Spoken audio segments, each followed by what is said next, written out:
कि प्रत्याख्यान से क्या मिलेगा। भगवान महावीर स्वामी से गौतम स्वामी ने प्रश्न किया, पचखानेनम बनते जीवे किम जनई। पचखान से यानी भगवान प्रत्याख्यान से जीव क्या प्राप्त करता है। तो भगवान ने उत्तर दिया, पचखानेनम आसावदारायम निरुंभई। प्रत्याख्यान से आश्रय द्वारों का निरोध करता है। जब आश्रय शब्द आता है, ये आश्रय शब्द जैन साधना पद्धति का एक महत्वपूर्ण शब्द है। 9 तत्वों में ये 5वां तत्व है आश्रव। आश्रव कर्मों के आने का द्वार है, एक नाला है। जिस प्रकार नाले का पानी तालाब में आता है, कुंड में आता है, उसी प्रकार कर्म भी आश्रय रूपी नाले से आत्मा के साथ चिपक जाते हैं। जो व्यक्ति जैसा कार्य करता है उसी अनुरूप उसको क्या मिलता है, उसको वैसा फल मिलता है। यदि व्यक्ति चोरी करता है तो क्या होता है, उससे पाप कर्म का बंधन होता है। व्यक्ति के भीतर राग और द्वेष के संस्कार विद्यमान है, उसके कारण व्यक्ति गलत प्रवृत्ति करता है तो अशुभ कर्मों का बंधन होता है। जब व्यक्ति शुभ प्रवृत्ति करता है, शास्त्रों का स्वाध्याय करता है, तब क्या होता है, निचरा के साथ पुण्य कर्म का बंधन होता है। प्रत्याख्यान क्या है? प्रत्याख्यान का मतलब है छोड़ना, त्याग करना। हम देखें, एक व्यक्ति साधु बनता है तो वो क्या करता है, वो अपने जीवन में 3 करण 3 योग से सावध्य प्रवृत्ति का प्रत्याख्यान करता है। वह एक सीमा में बंध जाता है। ना तो वो हिंसा करता है, ना चोरी करता है, ना झूठ बोलता है, ना अब्रह्मचर्य का सेवन करता है, ना परिग्रह करता है। साधु का ये त्याग उसको आत्मविकास की ओर लेके जाता है। साधु भी एक सीमा में बंध जाता है, उसकी चेतना उस प्रकार से निर्मित हो जाती है। प्रत्याख्यान करने से क्या लाभ है? तो प्रत्याख्यान करने से आश्रव का निरोध हो जाता है। आश्रव के निरोध होने से संबंध निष्पन्न हो जाता है। साधु तो अपने जीवन में प्रत्याख्यान करता है, लेकिन श्रावक भी क्या करे, अपने जीवन में प्रत्याख्यान करे। प्रत्याख्यान करने से क्या होता है, त्याग की चेतना बढ़ती है, संयम बढ़ता है। ने जो आदमी है उसकी आत्मिक निर्मलता और बढ़ती जाती है। छोटे छोटे नियम से जीवन को और अच्छा बनाया जा सकता है। हम देखें कि जो साधु है, वो साधु भी कैसा है, वह सर्वव्रती है।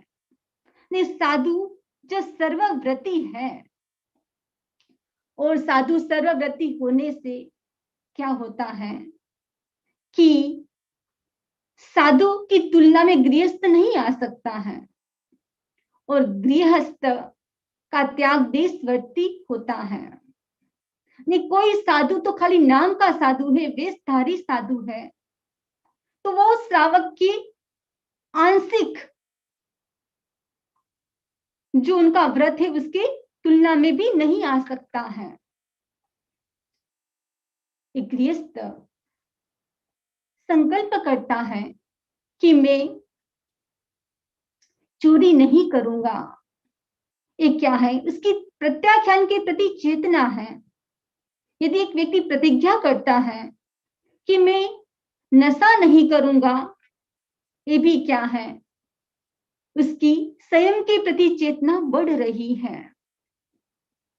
एक बार एक गांव में महात्मा जी का आगमन हुआ और महात्मा जी ने प्रवचन किया और प्रवचन के बाद सब लोगों को उपदेश दिया कि सब अपने जीवन में एक एक त्याग प्रत्याख्यान करें। सभी लोगों ने अपने जीवन में नशा नहीं करने का संकल्प किया। एक व्यक्ति उसने कहा कि मैं शराब पीता हूं, मैं शराब नहीं छोड़ सकता। नहीं, मैं चोरी करना मेरा बिजनेस है, मैं चोरी को भी नहीं छोड़ सकता।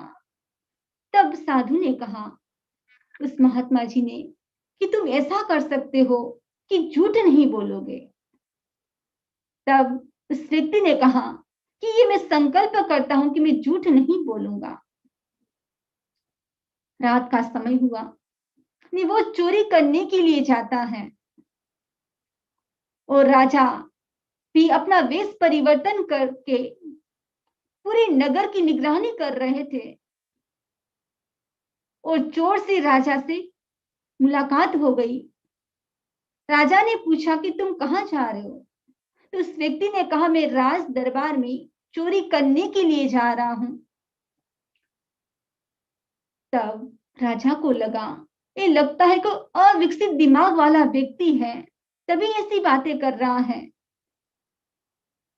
अब उसका भी भाग्य था, वो आगे बढ़ता है।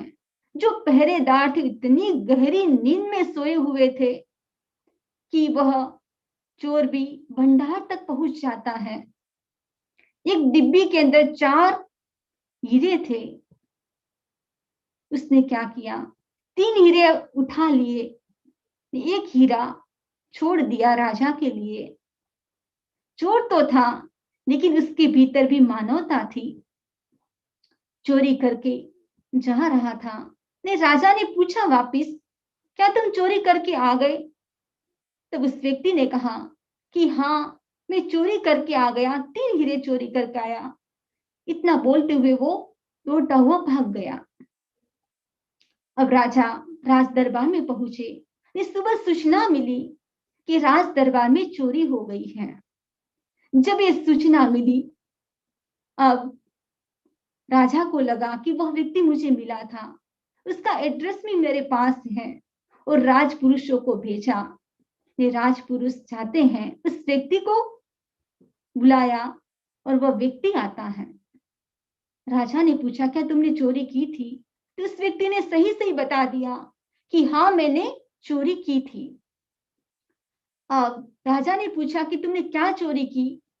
तो उस व्यक्ति ने कहा कि मैंने 3 हीरे चुराए हैं। लेकिन जो भंडारी था उसने कहा कि 4 हीरे गायब है।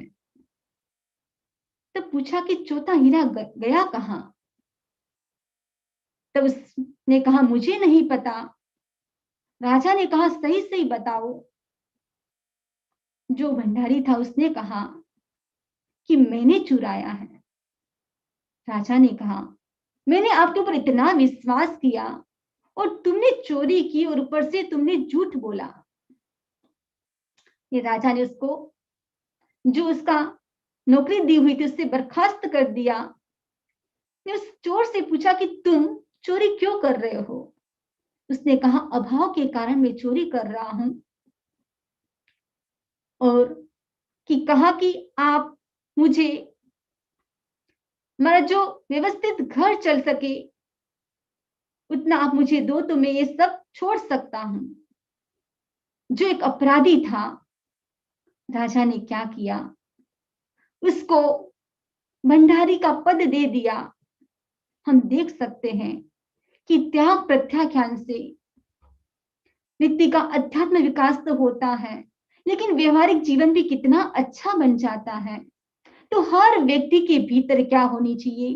त्याग की चेतना होनी चाहिए।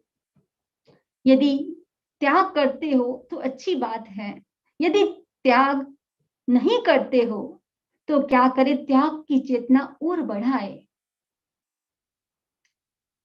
अच्छी आवश्यक, अच्छी आवश्यक में हमने 5 आवश्यक के बारे में तो चर्चा की, आज हम चर्चा कर रहे हैं वह आवश्यक है, छठा आवश्यक है प्रत्याख्यान, जिसको सुमेरु की उपमा दी गई है। जैसे माला होती है उसके ऊपर एक सुमेरु होता है, वैसे ही जो अतिचार लगे हैं, अतिचार की शुद्धि के लिए क्या किया जाता है, उसके लिए आलोचना, प्रतिक्रमण और कायस्थक से जो शुद्धि नहीं होती है वह शुद्धि तप और प्रत्याख्यान से होती है। जैसे कपड़े धोए जाते हैं, उसके बाद उसको समेट कर प्रेस करके अच्छे से क्या करते, बाहर तो नहीं छोड़ते हैं, उसको अलमारी के अंदर रखा जाता है ताकि उसके ऊपर कोई रेत नहीं आए। नहीं, वैसे ही 5 आवश्यक के द्वारा तो शुद्धि तो हो गई, लेकिन आत्मा की और शुद्धि के लिए क्या किया जाता है, प्रत्याख्यान ग्रहण किया जाता है। हम देखें कि इस दुनिया में कितने पदार्थ हैं, असंख्य पदार्थ हैं जिसकी कोई गिनती नहीं है, लेकिन अकेला व्यक्ति उसका भोग नहीं कर सकता। इतना सामर्थ्य नहीं है व्यक्ति के पास कि सब पदार्थ का वो भोग कर सके। चाहे आयुष्य भगवान ऋषभ के जितना 84 लाख पूर्व का हो, भगवान महावीर स्वामी जितना 72 वर्ष का हो, लेकिन व्यक्ति क्या करता है, पूरे दिन उस वस्तु को प्राप्त करने के लिए दौड़ता है, भागता है, लेकिन उसकी इच्छा कितनी है, आकाश के समान अनंत है, लेकिन पदार्थ तो सीमित है।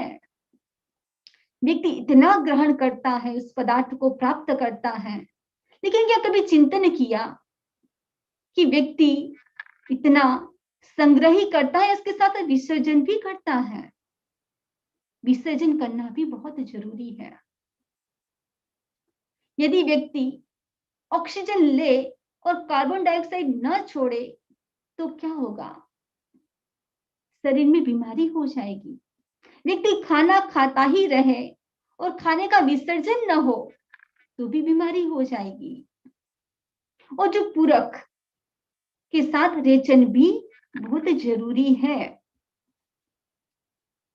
जो छोड़ना जानता है वही व्यक्ति क्या कर सकता है, अपने जीवन में त्याग प्रत्याख्यान कर सकता है। हम दुनिया में देखें तो किसका नाम लिया जाता है, दुनिया में भी त्यागी व्यक्ति का नाम लिया जाता है। राम, कृष्ण, मोहम्मद, जीसस, महावीर, बुद्ध, गांधी, नानक, जैन धर्म के आचार्य, भिक्षु। हम इतिहास में देखें, किसी भोगी पुरुष का नाम तो नहीं लिया जाता। जैन धर्म के आचार्य ने बहुत अच्छी परिभाषा दी, त्याग में धर्म है, भोग में नहीं। व्रत में धर्म है, अव्रत में नहीं। एक आगम में एक उदाहरण मिलता है कि त्याग का कितना महत्व है। गृहस्थ भी झुकता है तो किसके सामने, त्यागी व्यक्ति के सामने झुकता है। यदि कोई स्त्री अच्छी गाड़ी से नीचे उतरती है, इतने सारे आभूषण पहने हुए हैं, उसके सामने तो कोई नहीं झुकता है। त्याग का कितना महत्व है।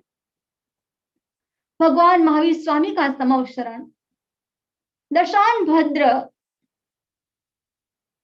राजा ने चिंतन किया कि मुझे भगवान महावीर के दर्शन करने के लिए जाना है, वो भी कैसे, ठाट बाट के साथ जाना है, आज तक कोई नहीं गया। इस प्रकार वह ठाट बाट के साथ जा रहे थे। उसी समय इंद्र भी भगवान के दर्शन करने के लिए आ रहे थे। ने दशान भद्र के मन की बात को जान लिया, उसके अहम को जान लिया। इंद्र ने भी क्या किया, एक हाथी का रूप धारण किया, एक हाथी, विशाल हाथी बनाया और उसके ऊपर एक तालाब, और तालाब में खिलते हुए बहुत सारे कमल बनाए और उस कमल में बहुत सारी पंखुलियां थी। एक एक पंखुली के ऊपर नाटक करती हुई अप्सराएं, इस प्रकार का सुंदर दृश्य बनाया। जब राजा ने दृश्य देखा तो राजा के तामझाम के सामने तो इंद्र का जो वैभव बहुत ज्यादा था। अब दशानभद्र राजा ने सोचा, मैं भगवान महावीर के समोशरण में पहुंचकर क्या करूंगा, मैं दीक्षित हो जाऊंगा। ना तो महारानी से पूछा, ना मंत्री से सलाह ली, ना किसी को राज्य का पद दिया। अचानक निर्णय, इंद्र पहुंचने से पहले ही भगवान ने दीक्षा दे दी। इंद्र ने भगवान के दर्शन किए और उसके बाद दशानभद्र राजा जो दीक्षित हो गए, उनको कहा कि मेरे वैभव के सामने आपका वैभव कुछ भी नहीं था, लेकिन जो आपका जो ये त्याग है, इस त्याग के सामने में आज नतमस्तक होता हूं। हम देखें कि त्याग कितना महान है।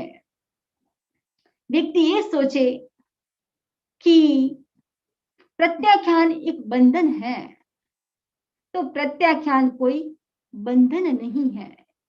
प्रत्याख्यान एक सुरक्षा कवच है। अनाज के लिए कोठार होता है, पैसे डॉलर के लिए पॉकेट होता है, आभूषण के लिए तिजोरी होती है, मकान के लिए छत, खेत के लिए बाड़ और नदी के लिए किनारा होता है। उसी प्रकार व्रत के लिए प्रत्याख्यान एक सुरक्षा कवच है। ये कोई कैद नहीं है, ये एक किला है।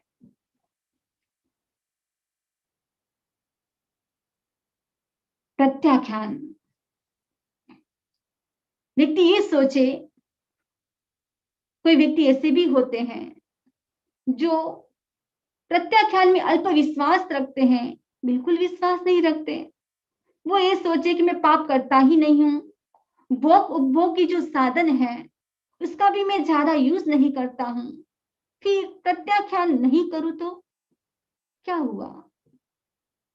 व्यक्ति छद्मस्त है, दरवाजा खुला है, नहीं दरवाजा खुला है और उसमें से कोई मनुष्य ना आए, हो नहीं सकता।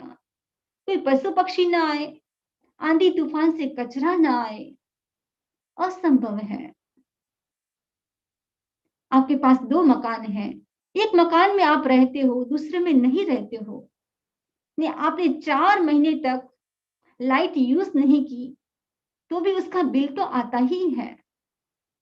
नहीं, वैसे ही उसी प्रकार प्रत्याख्यान नहीं तो पाप कर्म लगते रहेंगे। हम देखें, देवता भी लंबे समय तक आहार नहीं करते हैं, फिर भी वो तपस्वी नहीं कहलाते हैं। मनुष्य के जीवन में त्याग प्रत्याख्यान का बहुत बड़ा महत्व है। प्रत्याख्यान संसार सागर को पार करने की सुंदर नौका है। प्रत्याख्यान कर्म शत्रु का विनाश करने का अमोघ शस्त्र है। प्रत्याख्यान विभिन्न प्रकार की सिद्धियों व लब्धियों का संसाधन है। प्रत्याख्यान मुक्ति तक पहुंचने का वायुयान है। प्रत्याख्यान सम्यक ज्ञान दर्शन चारित्र रूपी रत्नत्रय की सुंदर खदान है। प्रत्याख्यान जन्म मरण के दारुण्य दुख को दूर करने की आत्मौषधि है।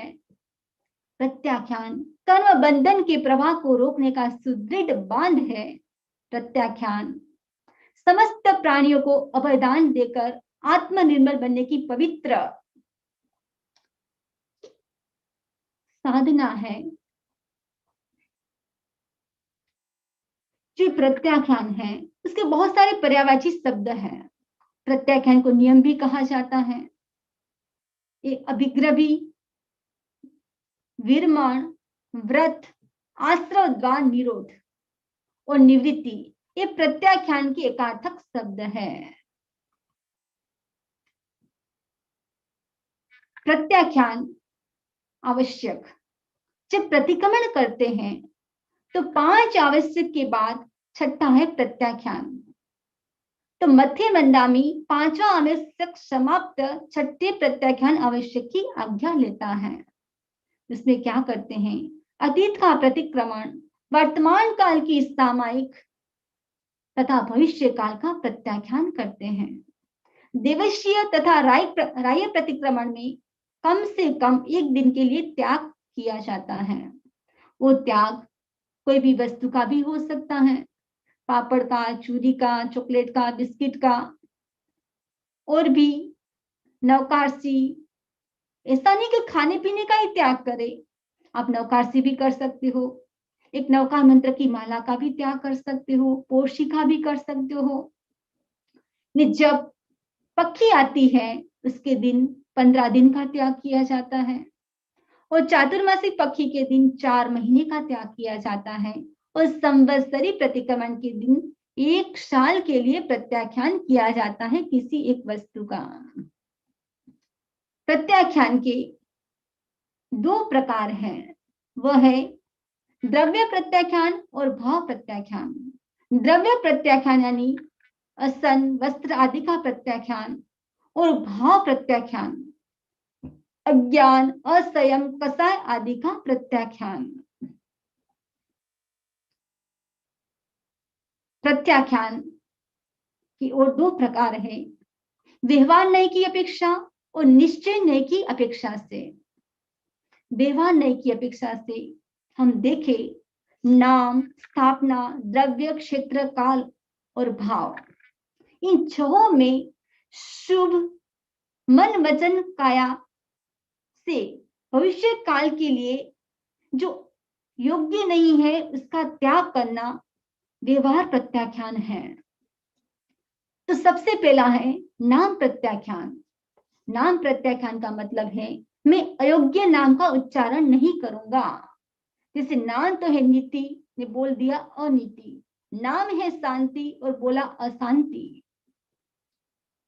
स्थापना प्रत्याख्यान में अरिहंत आदि 5 परमेष्टि की प्रतिमा को नष्ट नहीं करूंगा, अनादर नहीं करूंगा, इस प्रकार का प्रत्याख्यान करना, वह स्थापना प्रत्याख्यान। द्रव्य प्रत्याख्यान अयोग्य आहार, उपकरण आदि को ग्रहण नहीं करना, वह है द्रव्य प्रत्याख्यान। और उसके बाद है क्षेत्र प्रत्याख्यान। क्षेत्र प्रत्याख्यान यानी मैं ऐसे स्थान पर नहीं रहूंगा जहां पर क्या हो, संयम की हानि हो, ऐसे स्थानों का भी त्याग करना। इसके बाद है काल प्रत्याख्यान। वैसे काल का प्रत्याख्यान तो नहीं किया जाता, लेकिन उस काल में होने वाली क्रिया, जैसे रात्रि में ज्यादा घूमना फिरना, गमन नहीं करना, इसका प्रत्याख्यान करना।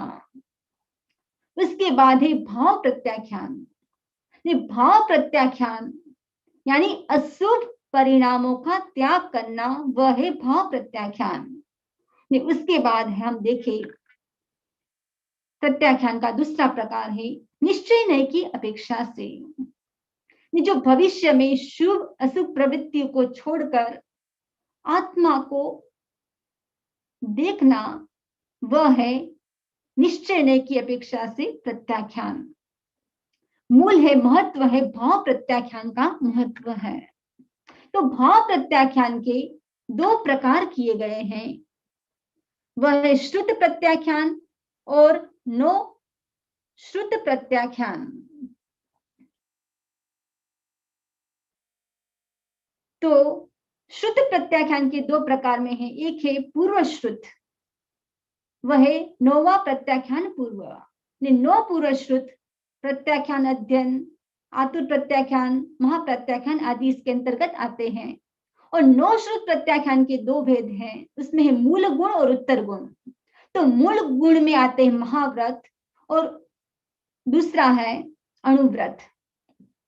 उत्तर गुण में सर्व उत्तर गुण, अनागत आदि 10 प्रत्याख्यान। देश उत्तर गुण में 3 गुण व्रत और 4 शिक्षा व्रत आते हैं। तो हम यहाँ पर चर्चा कर रहे हैं अनागत आदि प्रत्याख्यान की 10 प्रकार बताए गए हैं। अनागत प्रत्याख्यान का मतलब है कि भविष्य में जो करणीय तप था उसको पहले कर लेना।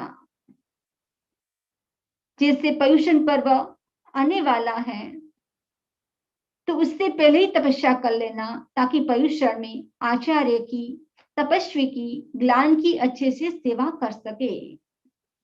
इसका मतलब हुआ कि 14 को जो उपवास करना था उसको 13 को ही कर लेना।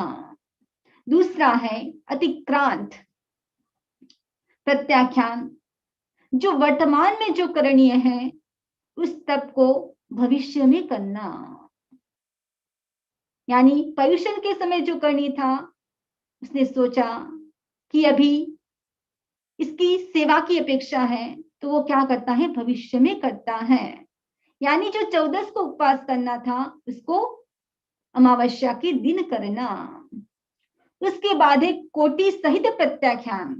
कोटि सहित का प्रत्याख्यान का मतलब है कि ये प्रत्याख्यान जिसे आज उपवास है और कल पारना, और जो कल पारना है तो दूसरा प्रत्याख्यान का जो प्रारंभिक दिन, यानी कहने का मतलब है कि उपवास का पालना न करते हुए दूसरे दिन क्या करना, विशिष्ट प्रकार की साधना शुरू करना, वो है कोटि सहित प्रत्याख्यान।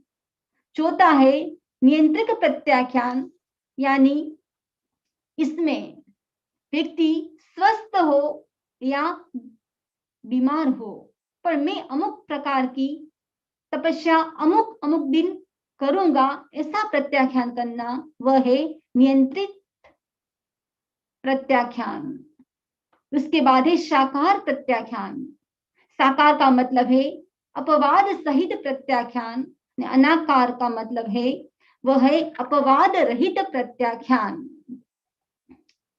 और सातवां है परिणामकृत, और परिणामकृत का मतलब है वह है दत्ती, कवल, घट, द्रव्य आदि के परिणाम से युक्त प्रत्याख्यान।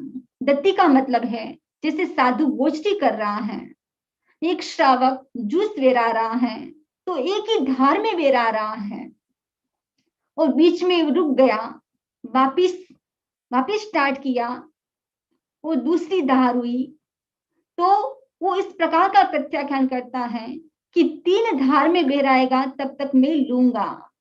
वो दत्ती उसके अंतर्गत आ जाता है। फिर है द्रव्य, तो मैं इतने कवल आहार करूंगा। पुरुष का आहार होता है 32 कवल का और स्त्री का होता है 28 कवल का। और द्रव्य, मुझे ये द्रव्य मिलेंगे तभी मैं ग्रहण करूंगा, अन्यथा मैं ग्रहण नहीं करूंगा। और उसके बाद है कि घर, कि मैं अमुक घर से ही गोचरी करूंगा, अन्यथा मैं नहीं करूंगा। और उसके बाद है निर्विशेष प्रत्याख्यान। इसमें असन, पान, खादिन, स्वादिन चारों आहारों का त्याग किया जाता है। नवा है संकेत प्रत्याख्यान। संकेत का प्रत्याख्यान साधु और श्रावक दोनों ही कर सकते हैं। जैसे कोई व्यक्ति फार्म हाउस में गया, उसने पोशी की और पोशी करने के बाद अभी भी भोजन नहीं बना है तो व्यक्ति सोचता है कि मेरा समय त्याग के बिना ऐसे वेस्ट नहीं चला जाए, तो और त्याग कर लेना, वह कहलाता है संकेत प्रत्याख्यान। जैसे कोई साधु है, उसने नौकाशी की, ये सुबह सुबह का प्रातराश का समय हो गया, यानी गोचरी का समय हो गया, अभी आचार्य नहीं पधारे हैं, सोचा कि मेरा समय ऐसे वेस्ट नहीं चला जाए तो और थोड़ी देर के लिए प्रत्याख्यान करना, वो है संकेत प्रत्याख्यान। नहीं, उसके बाद आता है अद्धा प्रत्याख्यान। जब हम अद्धा प्रत्याख्यान की बात करते हैं तो उसके अंतर्गत सबसे छोटा तप आता है नौकाशी, और उसके आगे हम जाए तो सबसे ज्यादा हाईएस्ट तपस्या है 6 मास की। तो जो अद्धा प्रत्याख्यान है उसके 10 प्रकार बताए गए हैं। तो सबसे पहला है नौकाशी। नौकाशी का मतलब है कि सूर्योदय होने के बाद 48 मिनट तक यानी 1 मुहूर्त तक कुछ भी नहीं खाना। ने नौकाशी कंप्लीट होने के बाद नमस्कार महामंत्र बोल के पूर्ण की जाती है, इसलिए उसको नमस्कार संहिता भी कहते हैं। वो नौकाशी कहलाती है। नौकाशी में चारों आहार पानी का त्याग किया जाता है। नौकाशी हमेशा चौविहार होती है, तेविहार नहीं होती है। आपकी नौकाशी आ गई, आपने नौकाशी के बाद आपने मुंह में कुछ ले लिया, लेकिन आप नौकार मंत्र बोलना भूल गए, तो क्या करें? मुंह में जो आपने कवल लिया है उसको बाहर निकाले और उसके बाद नौकार मंत्र बोले और फिर खाएं। यदि आपको पता नहीं चला, भूल से ले लिया तो कोई दोष नहीं है, लेकिन पता चल जाए तो क्या करना चाहिए? नौकार मंत्र बोल के नौकाशी को पूर्ण करना चाहिए, उससे निजरा होती है। अब ये 10 प्रत्याख्यान हैं, तो काफी भाई बहन 10 प्रत्याख्यान भी करते हैं, कोई 250 प्रत्याख्यान करते हैं। जैसे नौकाशी 25 बार कर ली तो सब 25-25 बार करने से 250 प्रत्याख्यान हो जाते हैं। ये काफी भाई बहन तो क्या वर्षी तक करते हैं। तो मैं तो आपको कहती हूँ कि आप रोज नौकाशी करो तो अच्छी बात है, नहीं रोज भी ना कर सको तो एक दिन छोड़ के एक दिन भी आप क्या करें, नौकाशी जैसा छोटा सा तब तो अवश्य करें। उसके बाद है पोर्शी, जिसको प्रहर भी कहा जाता है। इसके अंतर्गत भी चारों आहार पानी का त्याग किया जाता है। पोर्शी का समय एक जैसा नहीं रहता है। जैसे दिन घटता है तो पोर्शी का कालमान भी घट जाता है, और दिन बढ़ जाता है तो पोर्शी का कालमान भी बढ़ जाता है। 12 घंटे का दिन है तो उसका 1/4 भाग करें तो 3 घंटे की पोर्शी होगी। हाईएस्ट हम देखिए 18.5 घंटे का दिन है, सॉरी 18 घंटे का दिन है, तो उसको भी क्या करे, 1/4 करे तो 4.25 घंटे की पोर्शी हो जाएगी। पोर्शी करते हैं तो उसके कुछ अपवाद भी होते हैं। कभी विस्मृति हो गई, कभी अचानक भूल से मुंह में कुछ डाल दिया, आकाश में कोई बादल हो गए तो पता नहीं चला, पोर्शी का जो कालमान था उसका भी ध्यान नहीं रहा, किसी ने या साधु या किसी ने व्यवस्थित सूचना नहीं दी, या फिर कोई ऐसी बीमारी आ गई, कोई औषधि लेनी पड़े, तो कुछ कुछ आगार भी होते हैं। और पोर्शी के बाद है पुरीमार्थ, जिसको 2 पोर्शी कहा जाता है। 2 पोर्शी यानी दिन की 2 प्रहर, तो 12 घंटे का दिन है तो 6 घंटे तक कुछ भी खाना पीना नहीं। इसमें भी एक और आगार है, आगे वाले 6 आगार तो है ही, एक आगार और बताया गया है शास्त्र में, महत्ताकार। यदि गुरु को ऐसा लगे कि संघ के कार्य के लिए एक मुनि को कहीं भेजना है और मुनि को उपवास है, यदि उपवास है तो भी क्या किया जाता है, वो मुनि कहे कि आज उपवास से मैं नहीं जा सकता, तो गुरु दूसरे मुनि को कहते हैं, यदि उसको तपस्या है या नहीं है, वो योग्य है तो ठीक है, यदि योग्य नहीं लग रहे हैं तो गुरु क्या करते हैं, जिसको उपवास है उसको ही भेजते हैं। उपवास होते हुए भी यदि वो आहार करता है तो भी दोष नहीं लगता है, क्योंकि उसको खाने की इच्छा नहीं है। हम देखें निजरा के 12 प्रकार बताए हैं, उसमें भी जो बाह्य तप तो तपस्या है, और आभ्यंतर तप क्या है? सेवा। तो सेवा को कितना महत्व दिया है। भगवान महावीर स्वामी ने ही नहीं, हमारे जो पूर्व आचार्य हुए हैं उसने भी सेवा को कितना महत्व दिया है। उसके बाद आता है एकासन। एकासन का मतलब है एक स्थान पर एक दिन में एक बार खाना, वह है एकासन। एकासन में वैसे साधु के लिए तो नियम है कि साधु गृहस्थ के सामने आहार नहीं करे। अब आपके मन में प्रश्न हो सकता है क्यों नहीं करे, इसके भी दो कारण हैं।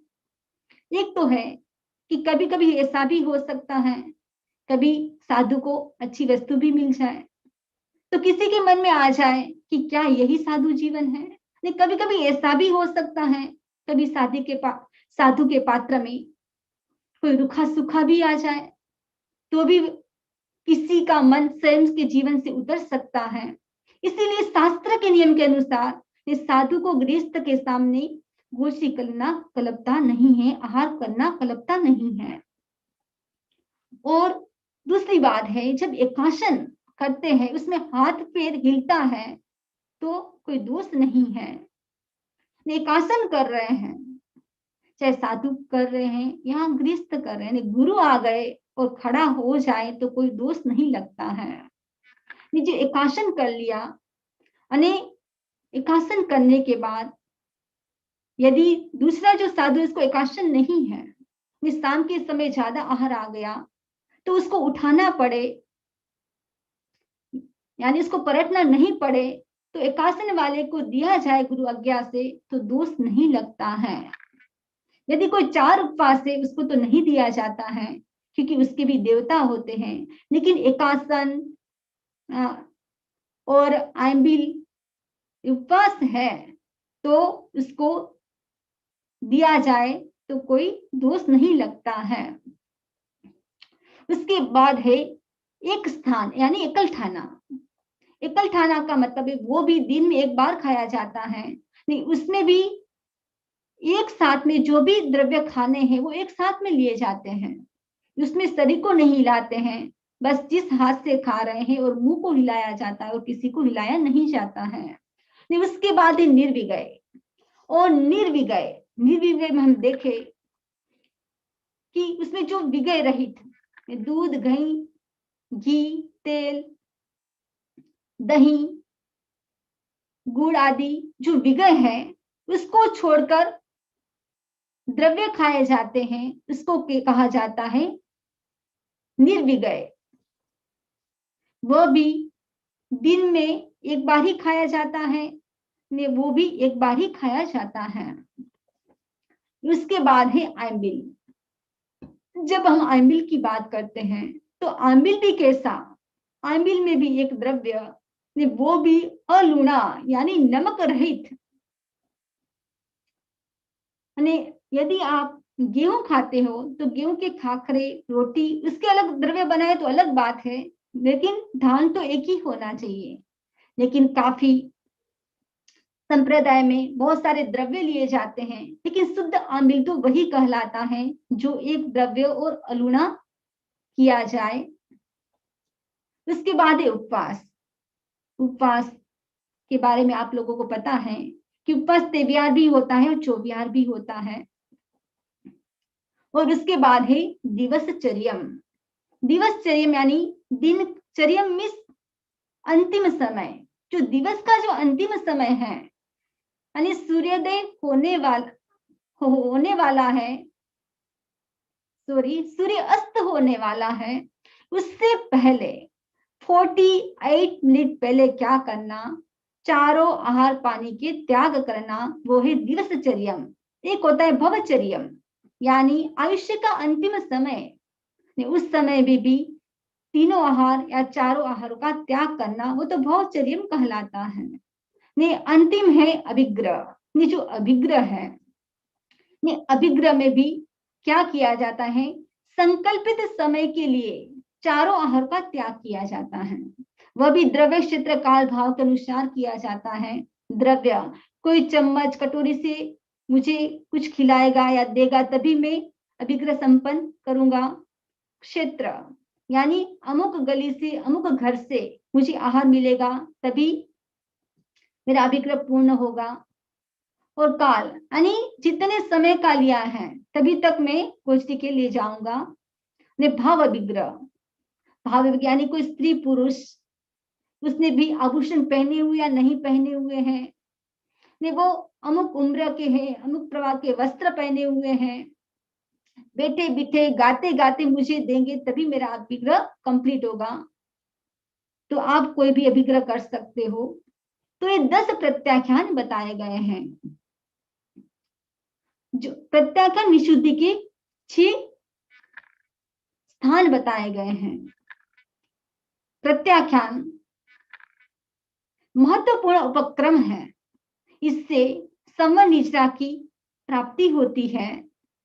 वही व्यक्ति अच्छे से और जागरूकता से पालन कर सकता है जिसको प्रत्याख्यान की विधि विधान के बारे में अच्छे से जानकारी है। तो सबसे पहला है वह है श्रद्धा विशुद्धि। श्रद्धा विशुद्धि का मतलब है, इसमें बताया गया है कि जो प्रत्याख्यान है उसमें भी क्या होना चाहिए, और प्रत्याख्यान के प्रति भी उसमें भी श्रद्धा होनी चाहिए। दूसरी है ज्ञान विशुद्धि। अब ज्ञान विशुद्धि की हम बात करते हैं तो वह है कि उस विषय का क्या होना चाहिए, ज्ञान होना चाहिए। और तीसरी है विनय विशुद्धि। विनय विशुद्धि यानी वंदना आदि क्रियाओं में निपुणता, क्योंकि जिससे प्रत्याख्यान लिया है उसके प्रति विनय का भाव भी होना चाहिए। और चौथी बात है अनुभाषण शुद्धि। जो गुरु जो पाठ बोलते हैं वापिस उसी पाठ को दोहराना। जैसे आज भी ऐसे बोलते हैं कि गुरु भी बोलते हैं त्याग है, तो वापिस क्या बोलना चाहिए, त्याग है। जो भी प्रत्याख्यान कर रहे हैं उसको भी ये बोलना चाहिए। अनुपालना शुद्धि, तो जो व्रत लिया है चाहे कैसी भी परिस्थिति आ जाए लेकिन उस व्रत का वह भंग नहीं करता है। उसके बाद है भाव विशुद्धि। शुभ योगों से व्यक्ति अशुभ योग में चला जाए और वापिस शुभ योग में आना, वह क्या है, भाव विशुद्धि। और प्रत्याख्यान की अशुद्धि के भी 5 कारण बताए गए हैं। तो जब हम अशुद्धि की बात करें तो सबसे पहली बात है स्तब्धता। इस तपस्वी की तो पूजा हो रही है, मैं तप करूंगा तो मेरी भी पूजा होगी, इस भावना से तप करना ये राग है। दूसरी बात भी हो सकती है कि लोगों का मेरे प्रति आकर्षण बना रहे, मैं तपस्या करूंगा तो मेरी ही पूजा होगी, मेरा ही मान सम्मान होगा, ये देश भावना है। ना तो इहलोक के लिए तपस्या करनी चाहिए, न परलोक की कामना से तपस्या करनी चाहिए। तपस्या तो आत्मशुद्धि के लिए करनी चाहिए। दूसरी अशुद्धि का प्रकार है क्रोध। गुरु आदि के द्वारा प्रतिकूल वचन सुनकर यह सोचना कि मैं तिरस्कार हुआ अतः मैं आहार नहीं करूंगा। अनाभोग, त्याग की विस्मृति होने पर कुछ खा लेना। अनापृच्छा, गुरु की स्वीकृति से पूर्व खा लेना। और असत, खाने योग्य कोई वस्तु न होने पर त्याग कर देना। ऐसे लगे कि हाँ ये मेरे खाने लायक कुछ भी नहीं है, तो ये सब है कि प्रत्याख्यान अशुद्धि के प्रकार बताए गए हैं। अब उत्तराधि सूत्र में प्रत्याख्यान के 9 प्रकार बताए गए हैं। तो सबसे पहला है संभोग प्रत्याख्यान। और संभोग प्रत्याख्यान के अंतर्गत हम देखें कि इसके अंतर्गत जो भी दीक्षित हुआ है, ने साधु का एक ग्रुप होता है, ने वो भी आहार साथ में करते हैं, ने साथ में रहते हुए भी दूसरों का सहयोग तो ले सकते हैं, लेकिन अंतिम लक्ष्य क्या है, आत्मनिर्भरता, स्वावलंबन का जीवन, वह है संभोग प्रत्याख्यान। दूसरा है उपदि प्रत्याख्यान। जब उपदि प्रत्याख्यान ने साधु के लिए वस्त्र आदि रखने का विधान किया गया है, उपदी रखने से दो बाधाओं की संभावना है, परिमंत और संक्लेश।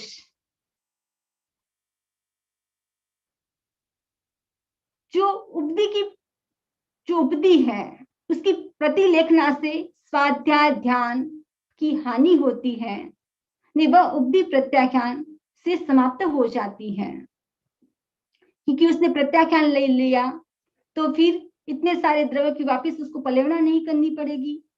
दूसरी बात है संक्लेश प्रत्याख्यान, यानी ये वस्त्र पुराना हो गया, फट गया, सुई लानी पड़ेगी, सिलाई करनी पड़ेगी, तो वो संक्लेश प्रत्याख्यान उपदी का भी त्याग कर देता है।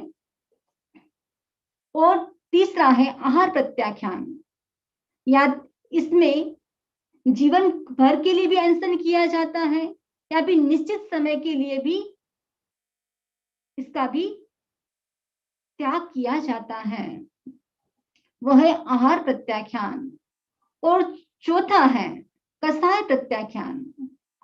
क्रोध वश में हो तो यह लोक और परलोक की हानि नहीं होती है। साधना के लिए 4 कसाय छोड़ना जरूरी है। 10वें कालिक सूत्र में कहा गया कि क्रोध से प्रीति का नाश होता है, मान से विनय का नाश होता है, माया से मैत्री का नाश होता है और लोभ से सबका नाश होता है। प्रीति विनय मैत्री तीनों का नाश हो जाता है। ये 4 पर विजय प्राप्त कैसे की जाए? तो भगवान महावीर स्वामी ने कहा कि क्षमा से क्रोध को जीता जा सकता है, मृदुता से मान को, ऋजुता से माया को और संतोष से लोभ को जीता जा सकता है। प्रश्न किया गया कसाय प्रत्याख्यान से जीव क्या प्राप्त करता है? तो कहा गया कि कसाय प्रत्याख्यान से जीव वितरागता को प्राप्त करता है। उसके बाद है योग और शरीर। योग शब्द का अर्थ है मन वचन काया की प्रवृत्ति। मुक्ति से पहले व्यक्ति की क्या अवस्था होती है? अयोग की अवस्था प्राप्त होती है। कर्म नहीं, वहां आत्मा शरीर मुक्त हो जाती है। जहां मन वचन की प्रवृत्ति और शरीर के बंधन से बंधी हुई आत्मा वो क्या करती है? भ्रमण करती है संसार में।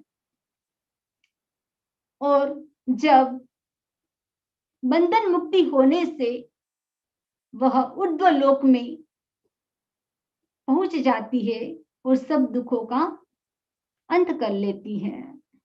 और उसके बाद है सहाय प्रत्याख्यान। इसमें दूसरों का सहारा नहीं लेता है।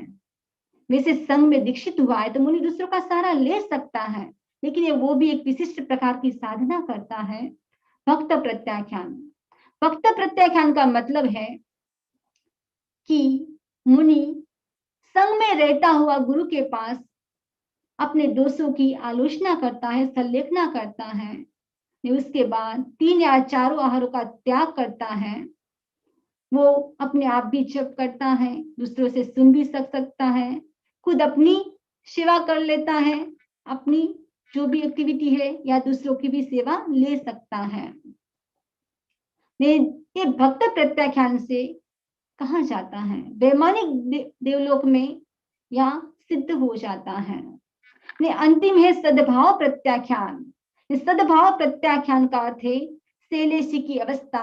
शुक्ल ध्यान के 4 चरण में चौथे चरण की अवस्था, 14 गुणस्थान की अवस्था 4 अघाती कर्मों का क्षय कर देता है और निर्वाण को प्राप्त हो जाता है। ये सब दुखों का अंत कर देता है। और हम देखें प्रत्याख्यान, साधु तो अपने जीवन में 5 महाव्रत और रात्रि भोजन का यावत जीवन के लिए त्याग करते हैं, लेकिन श्रावक भी क्या करे? अपने जीवन में एक वस्तु का त्याग करे तो वो भी श्रावक की कोटि में आ जाता है, 5वें गुण स्थान में आ जाता है। हम देखें मूर्ति के बिना मंदिर का कोई मूल्य नहीं, उसकी कोई कीमत नहीं है। आत्मा के बिना शरीर की कोई कीमत नहीं है। वैसे ही व्रत के बिना श्रावक की कोई कीमत नहीं है। श्रावक एक व्रत 2 व्रत भी ले सकता है, लेकिन साधु तो एक बार सामयिक लेता है। नहीं, साधु का एक व्रत भंग होने से सभी व्रत भंग हो जाते हैं, लेकिन श्रावक का एक व्रत भंग होने से सभी व्रत भंग नहीं होते हैं। हम जब गति की बात करें, साधु या गृहस्थ सुव्रती है तो वो स्वर्ग में जाएगा। स्वयं की विराधना नहीं की है, वैसा आराधक साधु जगन्य सोधर्म कल्प में जाता है, उत्कृष्ट सर्वाध सिद्ध विमान में, और 4 गति के बाद 5वीं गति है मोक्ष गति में चला जाता है। निश्रावक जगन्य सोधर्म कल्प में उत्कृष्ट अच्युत कल्प में जाता है। प्रतिक्रमण क्या है और प्रत्याख्यान क्या है? ये दोनों से पापों की निवृत्ति होती है। प्रतिक्रमण से अतीत के पापों की और प्रत्याख्यान से अनागत यानी भविष्य के पापों की निवृत्ति होती है। कहने का तात्पर्य है कि जब प्रत्याख्यान स्वीकार किया है और प्रत्याख्यान में कोई जो दोष लग जाए तो क्या करना चाहिए? प्रतिक्रमण करना चाहिए। और प्रतिक्रमण के बाद छठा आवश्यक है प्रत्याख्यान, तो प्रत्याख्यान करना चाहिए। और प्रतिक्रमण और प्रत्याख्यान एक दूसरे के पूरक है। तो सबसे मेरा अनुरोध है कि सभी भाई बहन क्या करें, कम से कम प्रतिदिन एक वस्तु का प्रत्याख्यान अवश्य करें, ताकि प्रत्याख्यान करने से क्या होता है, आश्रव का द्वार रुक जाता है। नहीं, आश्रव का द्वार रुक जाएगा तो उससे संवर निजरा और पुण्य का बंध होगा। तो हम इसी प्रकार के कार्य करते रहें ताकि हमारी भी आत्मा की शुद्धि हो। इसी भावना के साथ ओम अरहम ओम